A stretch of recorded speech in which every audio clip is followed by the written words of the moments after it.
ایک نیکی دوسری نیکی کا سبب بنتی ہے. ایک نیکی کے بعد دوسری نیکی کا موقع ملتا. اس طرح معاذ اللہ ثم معاذ اللہ ایک گناہ کرے تو بندہ دلیر نہیں ہو جاتا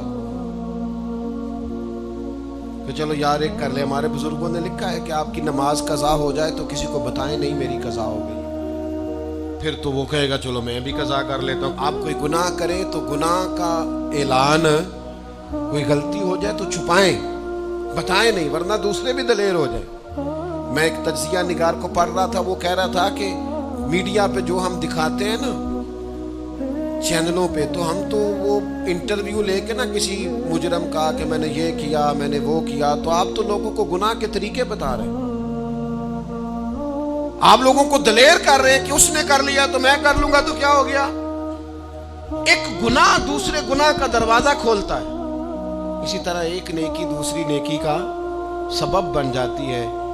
عارف رومی فرماتے ہیں ایک شخص نے اپنے مرشد سے پوچھا تھا کہ حضور مجھے کیسے پتہ چلے گا کہ میرا ذکر قبول ہے.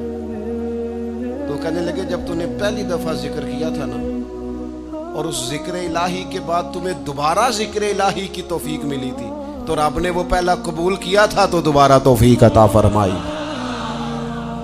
اس کے حضور وہ قبول ہو گیا, دوبارہ تمہیں توفیق عطا کر دی. ایک نیکی دوسری نیکی کا سبب. اگر آپ نیک ہونا چاہتے ہیں تو نیکیاں کرنی شروع کر دیں. بعض دوستوں سے کہتے ہیں داڑھی شریف رکھ لیں, تو کہتے ہیں ابھی میں نیک نہیں ہوں. تو میں نے کہا داڑھی رکھ کے تو بندہ نیک ہوتا ہے, اب رکھیں گے تو نیک ہو جائیں گے. شروع تو کریں, آپ کو اس کا لحاظ ہوگا کہ یار اب میں نے داڑھی بھی رکھی ہوئی. ایک نیکی دوسری نیکی کا رستہ کھولتی ہے, ایک نیکی دوسری نیکی کے لیے راہ کو کشادہ کرتی. اگر نیک ہونا چاہتے ہیں تو یہ روحانی قانون یاد رکھیں کہ ایک نیکی دوسری نیکی کا سبب بنے گی. امام طبرانی روایت لائے ہیں نبی پاک علیہ السلام کے حضور ایک شخص نے عرض کیا تھا کہ یا رسول اللہ صلی اللہ تعالی علیہ وسلم, دور جاہلیت میں نے 360 بچیوں کو زندہ درگور ہونے سے بچایا.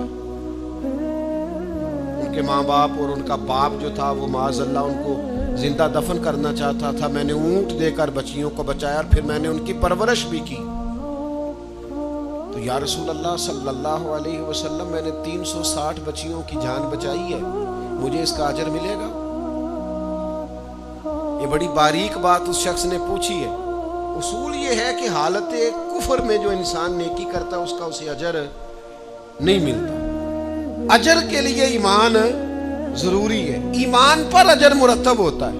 جس کا ایمان نہیں اس کو اجر نصیب شرط ہے کہ بندہ مومن ہو تو اس کے نیک اعمال قبول. اب یہ سوال کیا کر رہے ہیں, ذرا باریک بات ہے سمجھیں. یا رسول اللہ صلی اللہ تعالی علیہ وسلم, کیا مجھے اللہ اجر دے گا؟ میں نے دور جاہلیت میں 360 بچیوں کو زندہ درگور ہونے سے بچایا ہے, اس کا مجھے اجر ملے گا؟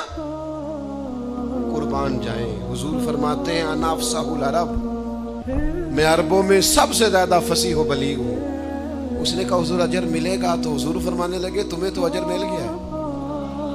وہ حضور سے پوچھتا ہے یا رسول اللہ میں نے 360 بچیوں کی جان بچائی ہے, زندہ درگور ہونے سے بچایا, اجر ملے گا؟ حضور فرمانے لگے تمہیں تو مل گیا ہے.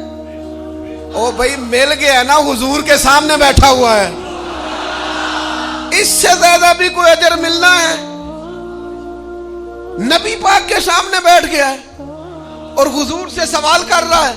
تو حضور فرمانے لگے تمہیں تو اجر مل گیا ہے. یا رسول اللہ کیسے؟ فرمایا اللہ نے تمہیں اسلام کی توفیق نہیں دے دی, تمہیں تو اجر مل گیا ہے. صحابہ وہ صحابہ تھے جن کی ہر صبح عید ہوتی تھی, خدا کا قرب حاصل تھا, نبی کی دید ہوتی تھی, تو اجر تو مل گیا ہے تمہیں, اللہ نے اسلام کی توفیق عطا کر دی ہے. وہ جو تم نے دور جاہلیت میں نیکیاں کی اس کا اجر یہ ملا کہ اللہ تعالیٰ نے تمہارا سینہ اسلام کے لیے کھول دیا, تمہیں اسلام کی توفیق مل گئی ہے, تم مسلمان ہو گئے ہو تو اس نیکی کا تمہیں اجر ملا ہے.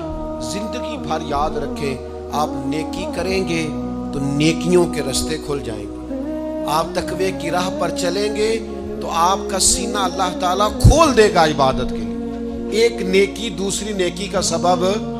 اس لیے حضور علیہ السلام نے فرمایا تم نے نیکی کو کبھی حقیر نہیں سمجھنا. کچھ نہ ہو سکے تو بھائی سے مسکرا کے ملاقات ہی کرنا. چھوٹی سے چھوٹی نیکی کو بھی چھوڑیں, حریص ہو جائیں نیکیوں کی. نیکیاں کریں گے تو آپ محسوس کریں گے کہ ایک روحانی ضابطہ قائم ہو گیا ہے کہ اس نیکی کی وجہ سے اللہ تعالیٰ مزید نیکی کی توفیق عطا کر رہا ہے.